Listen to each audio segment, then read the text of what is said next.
Assalamualaikum warahmatullahi wabarakatuh. Selamat bertemu lagi dengan kegiatan pembelajaran. Kali ini Pak Agus mau menyampaikan topik yang ketiga, yang ada kelanjutannya dengan topik yang kedua yang sudah kita pelajari minggu yang lalu. Hari ini Pak Agus menyampaikan pembelajaran dengan topik hukum kolum. Dari topik yang sudah kita selesaikan di topik kedua, di topik yang ketiga ini otomatis adalah lanjutan dari yang kemarin. Untuk itu silahkan diperhatikan informasi yang saya sampaikan pada kesempatan ini, dan jangan lupa senantiasa menjaga kesehatan, jaga jarak dengan kawan-kawanmu, dengan lingkunganmu. Kalau keluar rumah jangan lupa pakai masker, ya. Baik. Nah, dari topik yang kedua yang hasilnya sudah kamu kirim ke Pak Agus atau ke e-learning, ada beberapa hal yang ingin Pak Agus sampaikan pada kesempatan topik yang ketiga ini berkaitan dengan hasilnya, bahwasanya yang namanya hukum kolum itu sangat dipengaruhi oleh yang pertama ini adalah muatan. Ini muatannya, ini adalah muatan satu, muatan kedua. Kebetulan ini muatannya positif, apa yang terjadi gaya apa ini? Oke, terjadi gaya tolak ini bergerak, ya. Nah, ternyata gaya tolak ini juga sangat dipengaruhi oleh jarak. Semakin besar jarak, maka gaya tolaknya semakin kecil. Buktinya apa? Ketika ini sudah mencapai jarak maksimal, maka kedua benda ini tidak bergerak lagi, jadi sudah berhenti. Tapi kalau saya ulangi, nah ini makanya dia akan bergerak, nah, makanya ini. Jadi kalau kita perhatikan, ini jarak awalnya tidak sama dengan jarak yang pertama tadi. Jadi kalau ini jaraknya misalnya R, nah ketika ini saya klik, nah kan jaraknya lebih panjang. Nah ketika jaraknya ini panjang, otomatis gaya kolomnya semakin kecil, artinya sudah tidak memiliki resultan untuk bergerak lagi. Itu prinsipnya, ya. Sekarang yang kedua, jadi ingat bahwa yang sejenis itu akan tolak menolak, yang beda sejenis akan tarik menarik. Nah ini kita perhatikan, ini yang beda jenis, yang muatannya berbeda, satu min satu plus. Masih ingat muatan itu ditentukan oleh apa? Selisih jumlah apa ini? Proton dan jumlah elektron, selisihnya ya. Sehingga kalau ini plus berarti dia kekurangan elektron, kalau ini min kelebihan elektron, ya. Nah maka ini tertarik. Ketika ini sudah tertarik dengan jarak tertentu, ya, jarak tertentu, ya, otomatis gaya itu akan semakin kuat gitu, ya. Oke, ini dari kesimpulan yang kita pelajari minggu lalu. Nah terakhir dari topik yang kedua itu adalah bahwa besarnya gaya tarik atau gaya tolak ini sebanding dengan besarnya muatan dan berbanding terbalik dengan kuadrat jarak. Sehingga kalau kita tuliskan F sama dengan K Q1 Q2 dibagi R. Loh, kok muncul K? Ini K ini dari mana? Nah ini kita perhatikan. K itu sebenarnya adalah ini konversi antara gaya Coulomb dengan gaya Newton. Jadi ini Coulomb Newton. karena gaya itu sudah pernah dipelajari oleh Newton. Nah belakangan Coulomb mempelajari gaya, namun gaya itu berasal dari gaya muatan, makanya untuk menyamakan persepsinya maka dimunculkan yang namanya ketetapan. Ya, ini ketetapan antara Coulomb dengan Newton. Jadi kalian nggak usah tanya ini munculnya kayak ini dari mana ya. Nanti kalau kalian sudah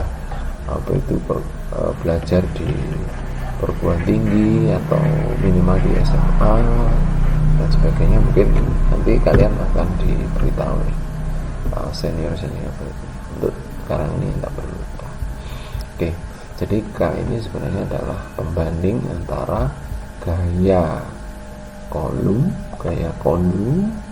dengan gaya Newton, sehingga ada kesinkronan antara Newton dengan Coulomb. Artinya gaya Coulomb yang diukur dengan satuan Newton, gitu ya. Oke, di muatannya Coulomb, jaraknya meter, namun gayanya bukan gaya Coulomb, tapi nilainya adalah Newton. Oke, baik. Nah, sekarang kita belajar memahami satuan dalam hukum Coulomb. Yang pertama kita belajar dengan satuan muatan yang simbolnya adalah I, muatan. Ya, satuannya adalah Coulomb. Nah, satuannya sebenarnya ya ini Coulomb ini. Namun pada prakteknya ada beberapa satuan muatan atau satuan lain muatan. Satuan lainnya apa? Mili, karena ini sering digunakan. Mikro ini juga sering digunakan. Sehingga kalau kita masukkan dalam hukum Coulomb, maka ada mili Coulomb, ada mikro Coulomb. Yang ini.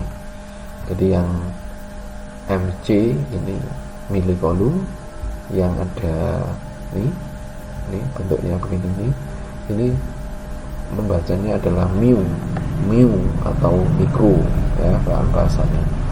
Baik, sekarang kita pelajari 1 meter.